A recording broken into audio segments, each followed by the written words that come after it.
Hi guys, অসমীয়া পাকঘৰলৈ স্বাগতম জনাইছোঁ। আজি মই নিজৰ পদ্ধতিৰে মাটিৰ বাচনত বনাবলৈ লৈছোঁ আৰু কেনেকৈ বনাওঁ আপোনালোকে চাই থাকিবচোন প্ৰচেছটো, আৰু এনেকৈ বনাই খাব আপোনালোকে।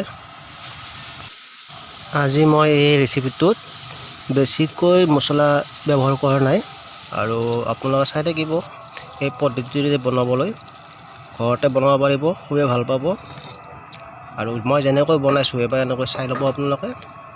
আৰু পনীৰ মই আনিছিলোঁ 100 গ্ৰাম, তাৰ পৰাই মই 4টা ডাঙৰ ডাঙৰকৈ পিচ কৰি লৈছোঁ, আৰু পনীৰবিলাকো মই ভালদৰে ৰঙচুৱাকৈ ভাজি ল'ম।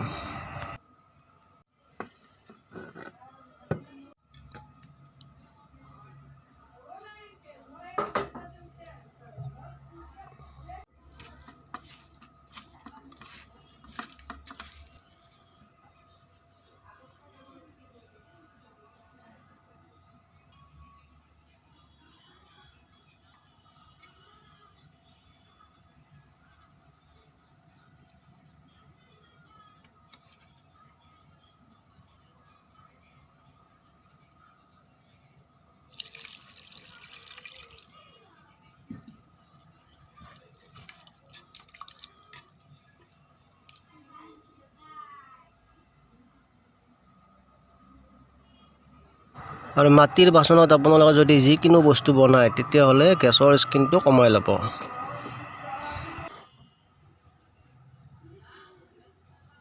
মাটিৰ কেৰাহীৰ ঢাকনিখন আপোনালোকে কিবা কাপোৰ বা বেলেগ কিবা বস্তু হ'লে মেৰাই ল'ব আপোনালোকে।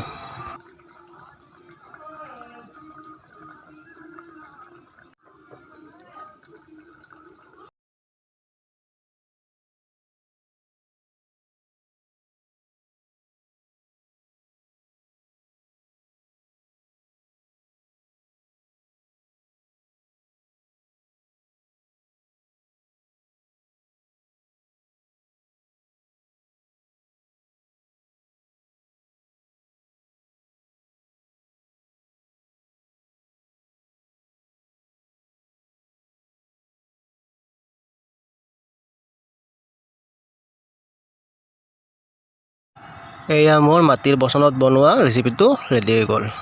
আপোনালোকে চাই থাকিব আৰু কমেণ্টত জনাব কেনেকুৱা লাগিলে।